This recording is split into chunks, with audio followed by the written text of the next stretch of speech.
Live. Hey everyone, welcome to another edition of Optimizing Your Success, hosted by the amazing Mentor Project. We are here with a phenomenal guest, which I am going to get to in a moment.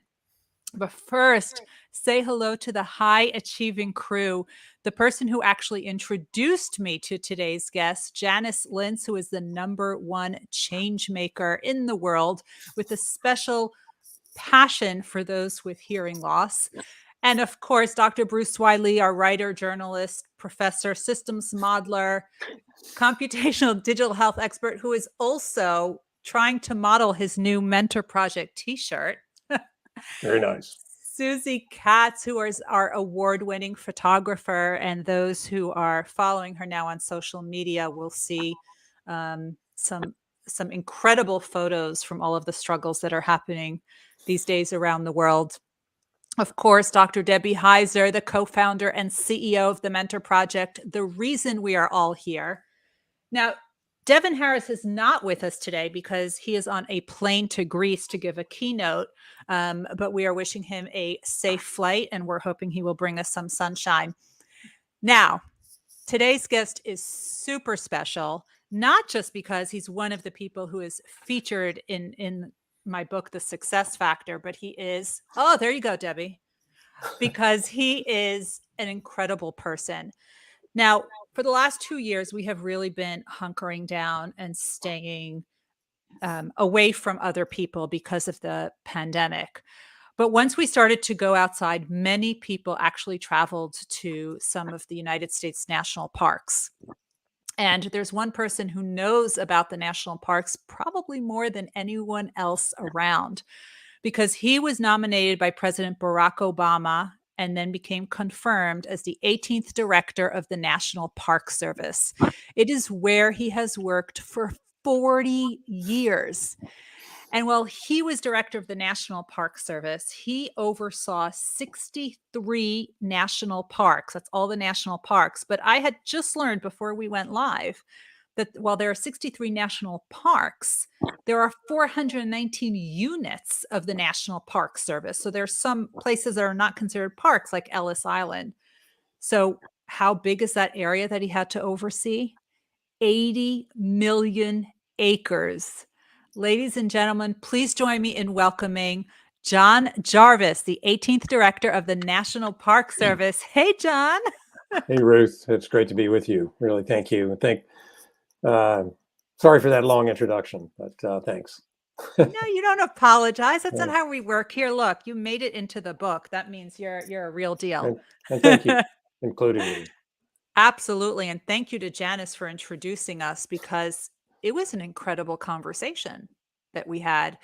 You had a career that, this is the time when a lot of people are looking for summer internships or their first jobs, and they're wondering where it will take them. Well, your job, which was a seasonal job, took you all the way to the #1 spot in the National Park Service. Why don't you take us back to that special seasonal job that you had? I started as what's known as a seasonal, which is a temporary employee of the federal government, on the National Mall in Washington, D.C. during the bicentennial, 1976. There was the Bicentennial Information Center, where we were greeting the millions of visitors that came to Washington, D.C. and telling them about their nation and and the national parks, of course. And the National Mall, the Lincoln, Jefferson, Washington Monument, all of those are parts of the National Park System as well. So I was working for the park system at the time. And I, after the bicentennial passed, I was moved over to the Jefferson. And I spent, like I say, the winter with Mr. Jefferson. And that's pretty isolated, because he's all over there by himself. It was really isolated in those days, because now there's the FDR Memorial over there. But at the time, the Jefferson is all by itself. And you're in that sort of marble rotunda with the wind blowing across the tidal basin, and you're pretty much over there by yourself. So you have a lot of time to think and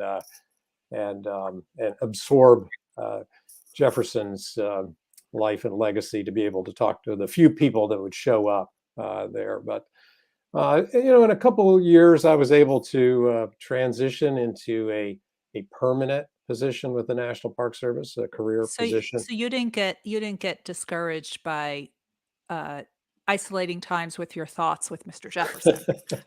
No, not really. I found that my sort of values around public service, around connecting with people, and about American history and biology in particular, that was my college background, meshed with the values of the National Park Service. And so I saw it as a career pathway for me that I really wanted to get into the service and make a career of it. And a career you did. Now, take us all the way from the Jefferson Memorial to the #1 spot. How did you get there? What did you have to do? Who'd you have to Well, talk to? yeah, the Park Service has its military roots, and all the way back to the Buffalo Soldiers, who were the very first protectors of the national parks, and so you have to move geographically in order to move up. It's sort of expected that you are going to move, So and how many so times did you move? 9 times. Wow. And you also, if you want to advance, you got to be willing to take on some of the, shall we say, the more remote sites, And where would which that I be did. for you? Rural Idaho, rural Texas, and Alaska. So probably those were the most, as my wife, who I met as a seasonal also in the Park Service, we moved further and further from civilization. God bless your wife. Yeah, we could. It wasn't the edge of the earth, but you could see it from there. That was sort of the way we viewed it. So we moved from when we were in D.C. And on to Guadalupe Mountains National Park in Texas, where I was a district ranger. Then to Crater Lake National Park in Oregon, That's where a I beautiful one. transitioned over into a natural resource position, really as the park biologist, and ran the lake research program there. And then up to North Cascades National Park, which is right up on the Canadian border north of Seattle. And then out to Idaho, to Craters of the Moon, which is just what it sounds like. It's a volcanic site out on the Snake River Plain, very rural, very conservative part of the world. Wow. And my kids at that point were elementary age, two kids, boy and a girl. And then I got the call to go to Alaska, and that's always been on my list to work in the You bush. always wanted to go there. I did. Tried Wow. actually once or twice before, but never got the job. You have to apply. That's the way it works. Is you see an opening, you apply, and you compete for it. And by the way, Craters of the Moon was my first park superintendent. So I had a staff of 10 employees, and this great little park, and a lot of fun. Doesn't get a lot of visitors, but very interesting place. And then on to Alaska, where we worked and lived for 5 years. I Wow. was the superintendent of Wrangell St. Elias National Park and Preserve, which is the largest national park in the system. It's 13 million acres, about the size of West Virginia or Switzerland from a international standpoint. It's an area extraordinary. There are 4 native Alaskan linguistic groups that still occupy the park, still hunt and fish, provide their subsistence activities within the park and in the adjacent lands. It's got all the big species: big bears, big moose, big wolves, big rivers. It's still free-flowing anadromous runs of salmon. And you live in the bush. We were 200 miles from town. 200 miles? Talk about isolated again. Yeah, we hauled water. Wow. The winters, that I like to say, the sun rose and set in the same window. In the winter, Ooh. we get about 3 hours of daylight And the first, I think it was the first winter we were there, the high for the month of January was 40 below. Oh my God. That was the warmest it got. Oh my goodness. And you're isolated and it's 40 below. Yeah. So yeah, we never resilience. failed to get outside and be out in it. And How could you go outside when it's 40 below on a warm day? Well, we would, there's the old joke is there's no such thing in Alaska as bad weather, only bad equipment. Okay. So when I would hire folks from the lower 48 to come up and work in Alaska, I said, don't buy your clothes down there. They don't sell anything down there that it really is useful up here. Wait till you get to Anchorage or Fairbanks and then buy your jacket or your boots. Wow. Because they build them differently up here for 40 below zero. And I guess they'd have to. Yeah, and our kids were in middle to high school then, and they had to walk out to meet the school bus, and we'd say, it's, put on a hat, it's 40 below zero outside, and then look out for the moose that were. So even there, kids don't like to wear hats. It's not just a lower 48 thing. Okay. No. All right. I feel normal. Yeah, and then we after 5 years we just made a family decision to come back down, and I came down as the superintendent of Mount Rainier National Park, which is one of the big climbing mountains here in the lower 48.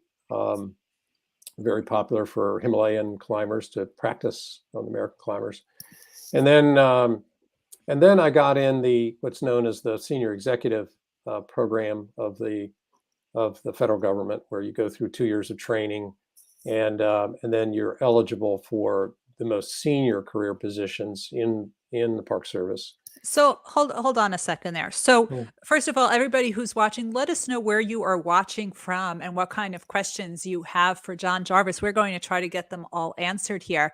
Now, John, when you decided to come back and to start in this executive type training, did you have to apply for that, or did they seek you out? No, you had to apply. Mm-hmm. Yeah, there's only each year, or actually it's only sometimes every 2 or 3 years they have an opening, and there'll be only 4 or 5 slots available to the Park Service. It's with a employee base of 20,000. It's pretty competitive to get in. And you got in on your first shot? I did. It's better than most of the astronauts. They have to apply.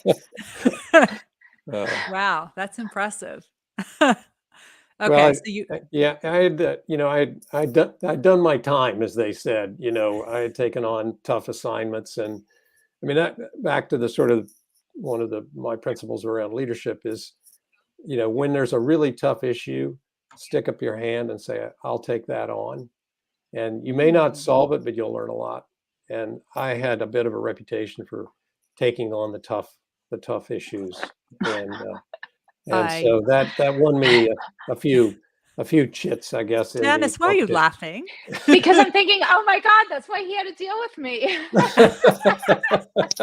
You were not a tough assignment. You were fun. Now, at what point did you meet Janice?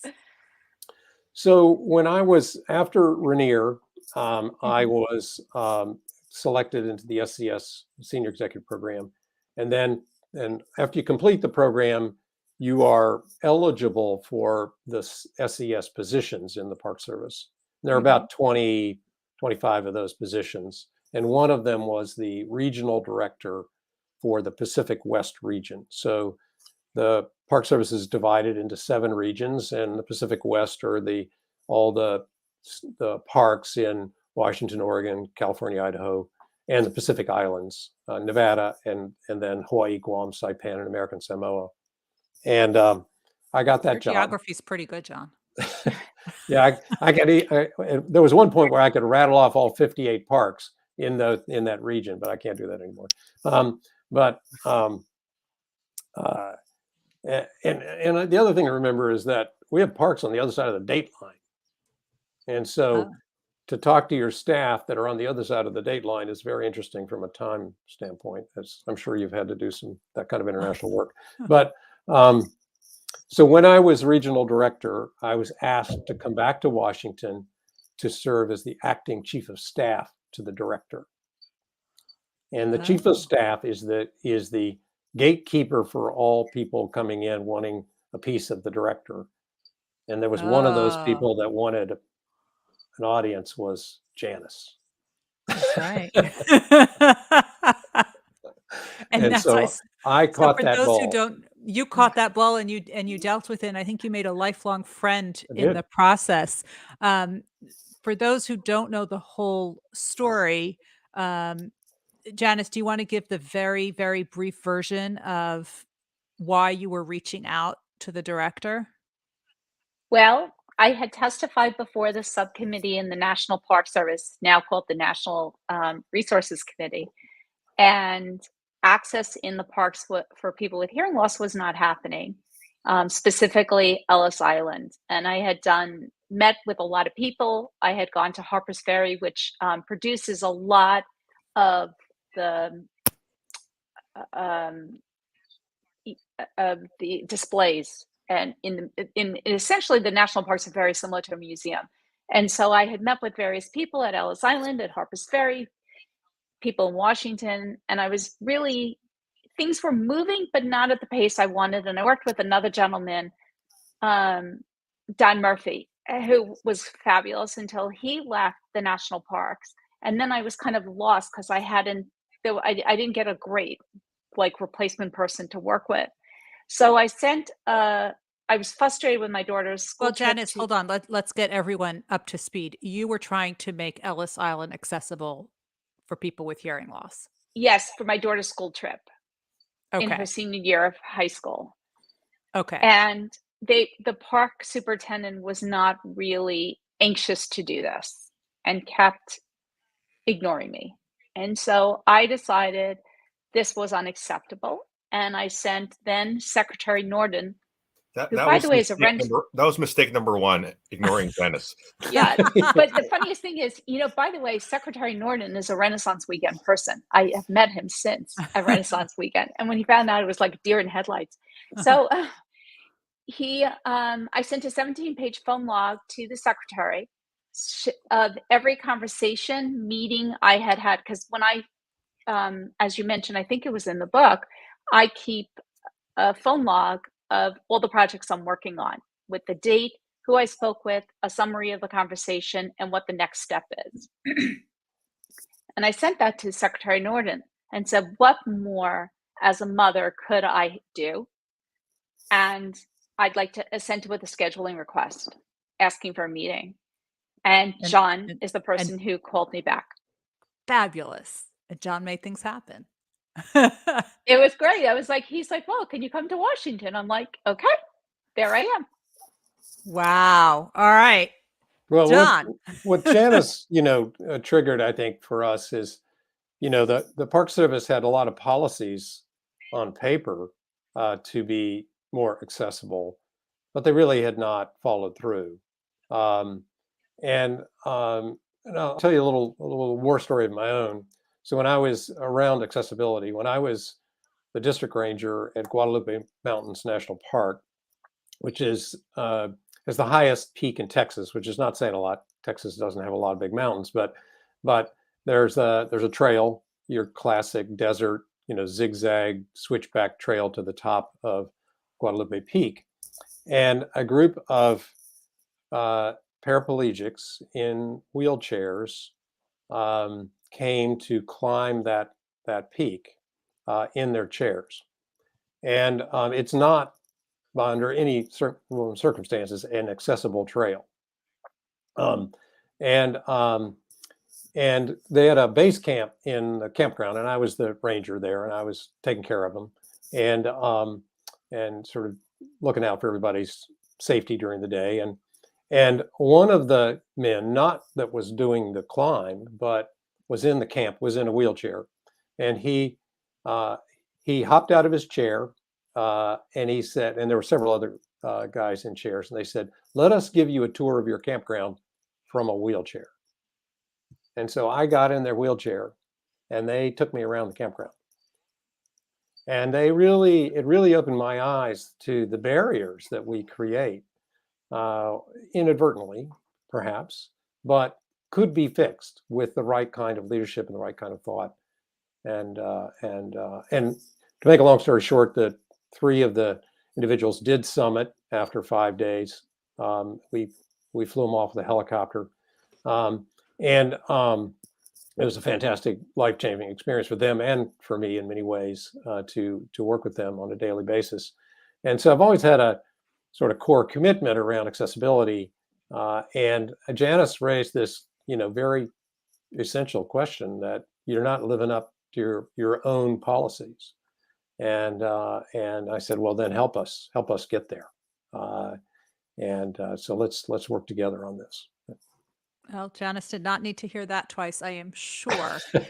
What a great partnership.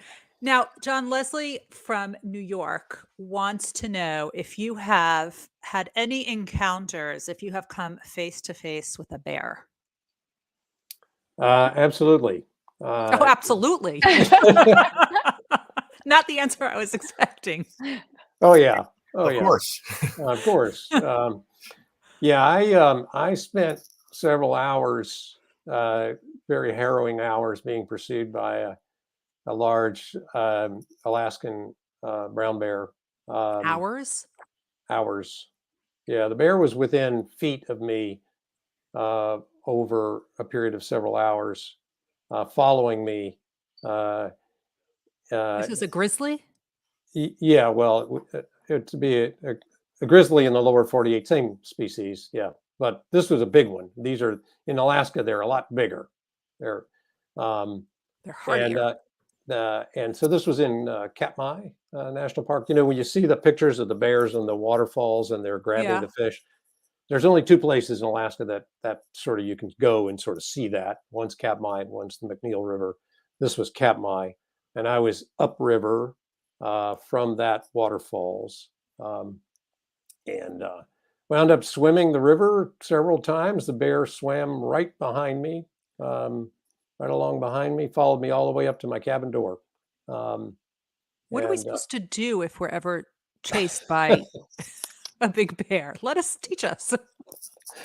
Well, first of all, you don't want to get into that situation if you can at all avoid it. So far, so good. The basic premise, okay, there are 2 things to remember, and I don't want to get into too much details, but if it's a black bear, which is mostly in the lower 48, except in the Yellowstone ecosystem, maybe in Glacier, but the rest of the country, we have a lot of black bears. And if you were to be attacked by a black bear, you need to fight. Fight. Fight. Okay. You need to fight. You can scare them off. They're Noted. not that aggressive, and generally they're afraid of you. So they might, bluff charge or do something stupid, and you can scare them off. A brown bear is different, and a grizzly bear in lower 48 in the Yellowstone ecosystem in the Rockies or in Alaska, then you need to play dead, because they're not really interested in consuming you. They see you as a threat. And so once the threat is over, they'll most likely leave you alone. So the idea is to get smaller, hunker down, cover your vital parts if they attack. Generally, they'll knock you around a little bit and then leave you alone if they don't feel that you are a threat. But you didn't do that. You swam. Yeah, well, I never ran. You don't run, because then you're acting like a prey, and you don't look them in the eye. I was just avoiding him. I mean, he didn't attack, and so I would have done that if I had attacked. But I was just planning on working my way slowly, calmly back to my cabin, where I had some hard sides to hold him out. Wow. Okay. I was not expecting to learn this today, but thank you very much. All right. So after you became, let's go back to your career. You were chief of staff. Yeah, I was for- just acting. I just went back to Washington to serve in an acting role as the chief of staff. The chief of staff was on vacation, and they asked me to come back. And then I went back to my regional director job. But so then I served 7 years as the regional director here in the Pacific, based in California. And then I was called back to Washington and went through the arduous process of being nominated to serve as the 18th director. Did you know that was coming? Well, not initially. And so, President Obama was elected, and he asked Ken Salazar, senator, to serve as the Secretary of the Interior. And Salazar began to look for, who he would want to serve as the director of the National Park Service, who he wanted to nominate. And my name was among others. And they did interview a number of people. And then they called me back and said, we're going to offer you the job. Now you have to go through the process, which is background investigation, Senate hearings. And so basically I was nominated formally in April, and I was confirmed in October. I guess they heard your bear story, and they figured if you can handle the bear, you can handle government. Well,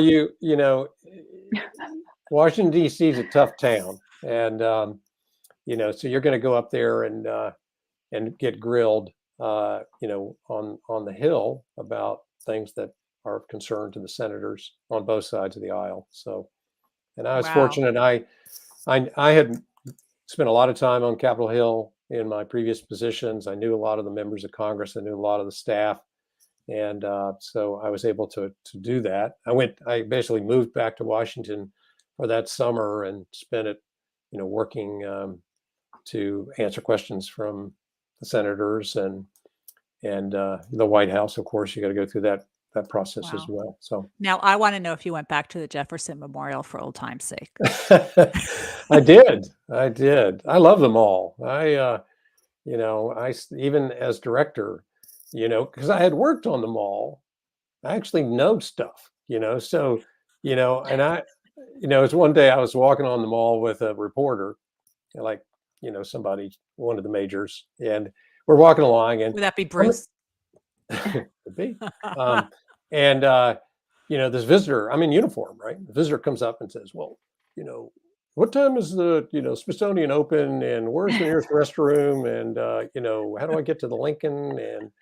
And I just answered all the questions. I knew exactly, and wow. The reporter walks away and he says, that woman never knew you were the director of the National Park Service. And and I said, hey, I'm in uniform. You got to answer the questions, right? You got to do it. Now, I just want to hop back very quickly. Tracy wants to know if the park ever became accessible for those with hearing loss. I'm going to let Janice answer that. I would say it's improved. Under John, we wrote guidelines, which became the first federal guidelines to define effective communication, which was a really big thing that John did. It really made a big difference. The picture behind me, I moved from the bear. Sorry, I was theming as you were speaking. That was a blonde bear. I couldn't even figure out if that was a bear. It was a bear. It was a bear from Alaska, from Kodiak Park. But the exhibit behind me, it's hard to see. It's a little ear. And in that picture at Ellis Island, that's the indication of induction loops. And the exhibits all have it. There's just a few tweaks that still need to be done. But they made radical improvements. It was really impressive. But most importantly was the guidelines that John initiated under his predecessor, under the person I was working with before, Don Murphy. We had done these individual white papers, and John said, why don't we just write a guideline? What was so incredible about those guidelines was in the ADA, there's a term called effective communication, and nobody knows what that meant. And these became the first and only federal guidelines to define effective communication. And when the Department of Justice looks to see how to define effective communication, one of the places they look at is like, okay, what are other countries doing? What are other cities or other museums? But most importantly, what federal guidelines are there that define it? And we sat and wrote it. And I remember discussing this with John and saying, we're going to define effective communication without going through Congress. And he said, I know. And we did. and like that is a really big deal. And I now use and cite and hyperlink those guidelines all the time because it shows the three-pronged approach that actually I just spoke about in Vienna. And it's constantly used as a resource. And it was a game changer. And it was also, most importantly, a bold move. And to me, that's what leadership is. It's about leading. And John led like a leader. Thanks. Well, it was an honor to work with you. And getting you involved in the development of those guidelines was the key to that, because we needed someone that really had spent, countless hours of working on these issues. And that's sort of what government should do. I mean, to me, that's the way it should work, is engage with the public to better understand. And, Congress writes these laws, and we, as one of my longtime colleagues said, sit around like Talmudic scholars and try to interpret it. And and sometimes you have to take a little bit of a risk to say, this is what they meant, and then often, that can get sorted out in the courts over time. And sometimes they get shot down and sometimes they don't. But that's the beauty of the government, of the three branches, is that you have the legislative branch that's writing the laws, the executive branch, which is interpreting them, and the courts giving that sort of checks and balances side. But I really feel that the executive branch in particular has a responsibility of working directly with the advocacy organizations, the public, to better understand these things, and because it affects them. It has a direct application. We just got a whole civics lesson. We learned how to deal with brown bears versus black bears. This is a whole educational program. And the two may not be that separate, because sometimes you have to decide whether to fight or to play dead, right? Exactly. Bruce has got this figured out, I tell you. All right. So you became director of the National Park Service. You held that role for how long? 8 years. The entire Obama administration. Right. Mm-hmm. Yeah. And then what did you decide to do? Well, you do what everybody does, is you write a book, tell us about that. I happen to know about writing a book. Yes, you do. Tell us. No, well, actually, when I was director, I had the first ever science advisor to the director of the National Park Service, Dr. Gary Machlis, who is a professor at Clemson right now. And he and I decided to write about what we call the future of conservation in America, really trying to outline the direction that the conservation movement needs to move. One that is much more collaborative, has much more equity and recognition of diversity than it has ever had, to be much more collaborative in partnerships with nonprofits and land trusts and the like, and to bring a much more diverse community, and the religious community, the business community, the environmental community, all of them really have to work together. So it's a short book. It was just based on our experiences, and then in the fall of that first year, 2017, when I retired, I launched a new institute for parks, people, and biodiversity at the University of California, Berkeley. And this was intended to serve as a bridge between the academic work of an extraordinary university system, but not just Berkeley, and the practitioner. I've always been interested in how science could be applied to management, usable knowledge, as we call it. and particularly in light of climate change and the other stressors around conservation of biodiversity, as well as providing access to communities, particularly communities of color that are living in park deficient communities. An area that I had spent a lot of work on was around the role parks play in public health. And so the Institute was really to create that bridge. A lot of the stuff that goes on, and as I'm sure you know, Ruth, in the academic world, never gets out of the academic world, and never gets out of a journal into practitioner. And so that was a big focus of mine. Wow. And now you have another book. That's the second book that's coming out. Yeah, I have a second book coming out in May. This one I co-wrote with my brother, Destry. It's called National Parks Forever, 50 Years of Fighting and a Case for Independence. And ooh, this sounds like you're ready for another bear. Yeah, sometimes you got to fight. And my brother has served in his career in more of an advocacy role for conservation, a lot around national parks. And we've worked together on a number of issues over the years. And so we decided to co-author a book. And our conclusion or premise is that in order for the National Park Service to really be successful in the future, to achieve its mission of preserving these places, it needs to be freed up from the politics, particularly that we find in certain administrations, particularly within the Department of Interior, and to be created as an independent institution, much like Smithsonian. I think this has been talked about for decades, and so my brother and I decided to write it up and make our case. Good. Oh, okay. You're causing good trouble, as we say, causing good trouble. Now, I know some of the most gorgeous pictures out there are of some of our national parks. And if anyone knows about this, it is our own Susie Katz. Susie, take it away.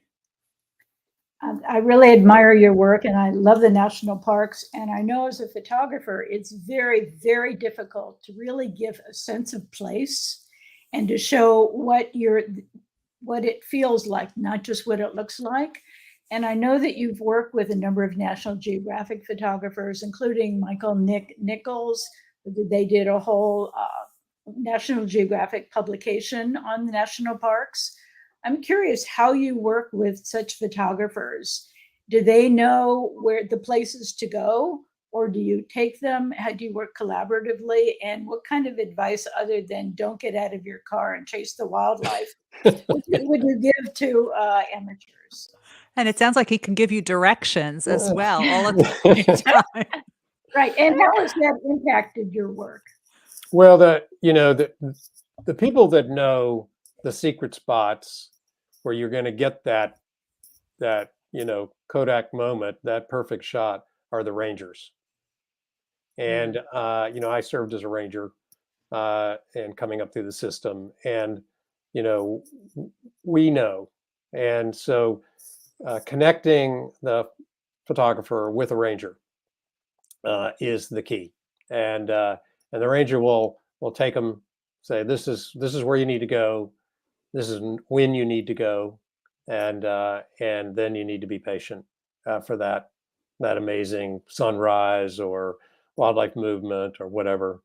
And and as I'm sure there are these extraordinary places, but like you said, to capture it, you gotta be in the right spot at the right moment. And National Geographic folks who are fantastic, and we've worked with them for many, many years. They have the patience to go out but they need some guidance occasionally, and sometimes they need a little rescue. But the key is to talk to the rangers. So how has that impacted the work of having people care more about the parks to help keep them going? Well, the parks would not exist without public support. Let's just be very clear about that. That they are a construct, one that the United States can claim We came up with the idea with the establishment of Yellowstone in 1872, and it's coming up on its 150th anniversary. And that idea has spread around the world. And I think in the United States in particular, this invitation to the public to come and visit and see and experience is the key to that building that public support. And we've studied this. We've put a lot of social science in behind it. We know that the public's support for the national parks is at its peak just after they visited. And we also know that our satisfaction rates are very high, up in the mid 90 percentile for satisfactory visits. I don't know any other government worker that can claim that. The National Park Service ranks, I think, top of all government agencies in terms of public appreciation consistently. There can be too much of a good thing. So we have to keep that in mind. I mean, in 2016, which was our Centennial, we hosted 320 million visitors. And 320 million visitors is more than all of national baseball, basketball, football, soccer, and NASCAR and Disney combined. Oh. Did you get any more seasonal help for that? Maybe kick off some careers? Yeah, and I always used to say, and we do it with the budget of the city of Austin, Texas. Oh, wow. Wow. About $3 billion. Yeah, I have a $3 billion budget, about 20,000 employees, but we have 400,000 volunteers. We have, enormous support from our friends group organizations, and the public generally come and, take good care of themselves and obey the rules and don't mess things up, and occasionally get into trouble. We have to find them, but for the most part. Now, John, if somebody was working for the National Park Service, do they usually make a career out of it, or is it very transient? It tends to be very career driven. Most people that come into the National Park Service spend their entire careers in the Park Service. They'll very, very, and it can actually be multiple family. I mean, it can be dual careers. It can be multiple generations. Oh, wow. And so it is, yeah. Oh, Debbie, I know you're burning to ask a question on this. And that, like Janice just points out, that has its positives and its negatives. Yeah. Debbie. If someone is interested in learning about careers in the parks, where can they look? So there's quite a bit of information on the NPS website. You can go there about careers. The best way to sort of understand what it takes is to volunteer at a nearby park unit. And there are 419 of them out there, or at least now, that you can volunteer to sort of get an understanding. And then from a volunteer into a seasonal position, and then, into a career position. The Park Service does hire at sort of mid-level. They tend to be specialized positions like information technology, business, MBAs, scientists, and the like. The really interesting thing about the service, though, is that you're not pigeonholed when you get into one of those positions. You can rise up through the organization into a park superintendent or regional director from any background, any position. That it's all about building your skills and becoming broad, and then taking on new responsibilities. Wow. And Bruce, you want to close us up with the last question? Oops. I'm sorry? Is your hand up for a question, Bruce? Oh, yes. Well, I was about to comment. I remember in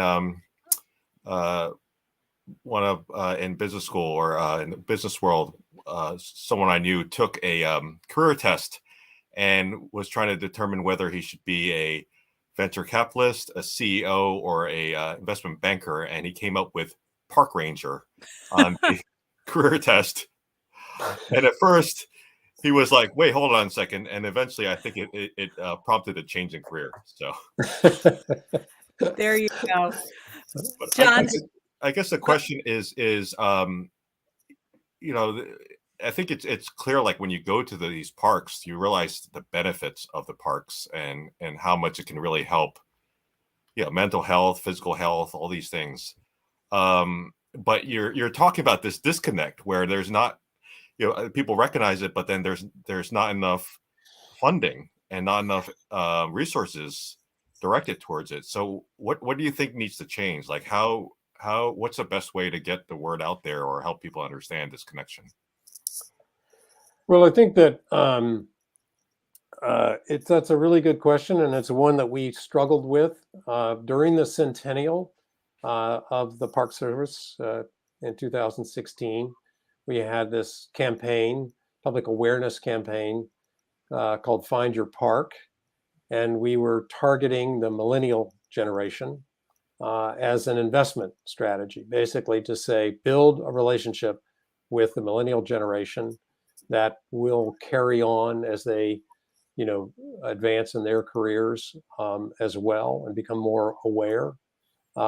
When you're in the park, the information that we provide, we want you, we're not in there to sort of beat you up about, our funding situation or turn you into an advocate. We want you to have a good time and we want you to enjoy the place.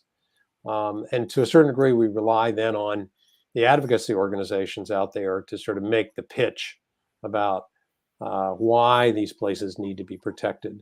But, and generally the public, there was a really great research project that was done out of Harvard and Colorado State University about asking the public how much they would be willing to increase their taxes to support the national parks. And right now, the average amount of your taxes that go to the national parks is 1/10 of 1 cent.